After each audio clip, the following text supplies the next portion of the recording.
রওশন জামিল একজন বাংলাদেশি চলচ্চিত্র ও টিভি অভিনেত্রী।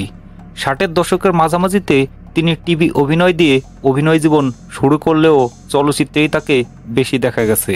তার দীর্ঘ ৩৫ বছরের অভিনয় জীবনে প্রায় ২৫০-এর অধিক চলচ্চিত্রে অভিনয় করেছেন। চলচ্চিত্রে অবদানের জন্য পেয়েছেন বাংলাদেশ সরকার কর্তৃক প্রদত্ত জাতীয় চলচ্চিত্র পুরস্কার। এছাড়া তিনি দেশের একজন নামকরা নৃত্যশিল্পী। নৃত্যকলায় তার অবদানের জন্য বাংলাদেশ সরকার তাকে বাংলাদেশের সর্বোচ্চ সম্মান ২১ পদকে ভূষিত করেন। রওশন জামিল ১৯৩১ সালের ৮ মে তৎকালীন ব্রিটিশ ভারতের ঢাকার রোকনপুরে জন্মগ্রহণ করেন। তিনি ঢাকার লক্ষ্মীবাজারের সেন্ট ফ্রান্সিস মিশনারি স্কুলে প্রাথমিক ও মাধ্যমিক শিক্ষা সম্পন্ন করেন। এরপর পড়াশোনা শুরু করেন ইডেন কলেজে। শৈশব থেকেই তার নাচের প্রতি ঝোঁক ছিল। ম্যাট্রিক পাশ করার পর ভর্তি হন ঢাকার ওয়ারী শিল্পকলা ভবনে ও নাচের তালিম নেন প্রখ্যাত নৃত্যশিল্পী গওহর জামিলের কাছ থেকে। তার প্রথম অভিনীত নাটক রক্ত দিয়ে লেখা ১৯৬৫ সালে বাংলাদেশ টেলিভিশনে প্রচারিত হয়। বাংলাদেশ টেলিভিশনের ঢাকায় থাকি ও সকাল সন্ধ্যা ধারাবাহিক নাটক তাকে আরও জনপ্রিয় করে তোলে। তিনি ১৯৬৭ সালে চলচ্চিত্রে অভিনয় শুরু করেন আরব্য রূপকথা আলীবাবা ৪০ চোর ছায়াছবিতে অভিনয়ের মাধ্যমে। ১৯৭০ সালে মুক্তিপ্রাপ্ত প্রখ্যাত চলচ্চিত্রকার জহির রায়হান পরিচালিত জীবন থেকে নেয়া চলচ্চিত্রে আপা চরিত্র তাকে সাফল্যের শীর্ষে নিয়ে আসে।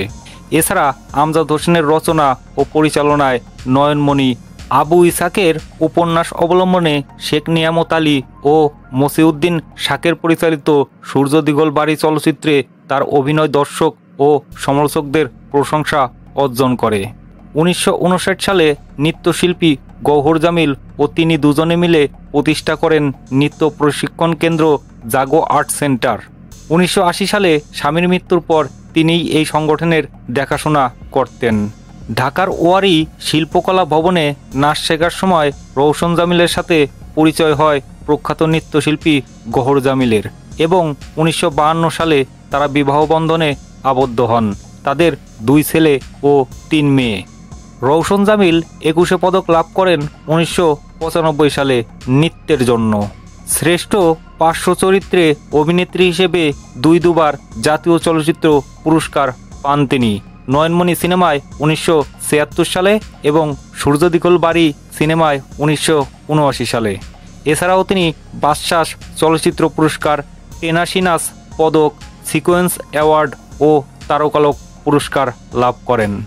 রওশন জামিল ২০০২ সালের ১৪ মে বাংলাদেশের ঢাকায় ঢাকা মেডিকেল কলেজ হাসপাতালে মৃত্যুবরণ করেন। বাংলাদেশ চলচ্চিত্র উন্নয়ন সংস্থা তথা এফডিসির প্রবেশদ্বারে নয়ন সম্মুখে তুমি নাই শিরোনামের ফলকে প্রয়াত চলচ্চিত্রকারদের সাথে তার নাম খোদাই করা আছে। বর্ষিয়ান এই চলচ্চিত্র অভিনেত্রীর সংক্ষিপ্ত জীবনী এখানেই শেষ। যদি আপনাদের কাছে এই প্রয়াস ভালো লেগে থাকে তাহলে লাইক, কমেন্ট এবং শেয়ার করার অনুরোধ জানাচ্ছি। এরকম আরও জীবনী জানতে আমাদের চ্যানেলটিতে সাবস্ক্রাইব করে রাখুন। ধন্যবাদ। ভালো থাকুন, সুস্থ থাকুন। দেখা হবে পরবর্তী ভিডিওতে।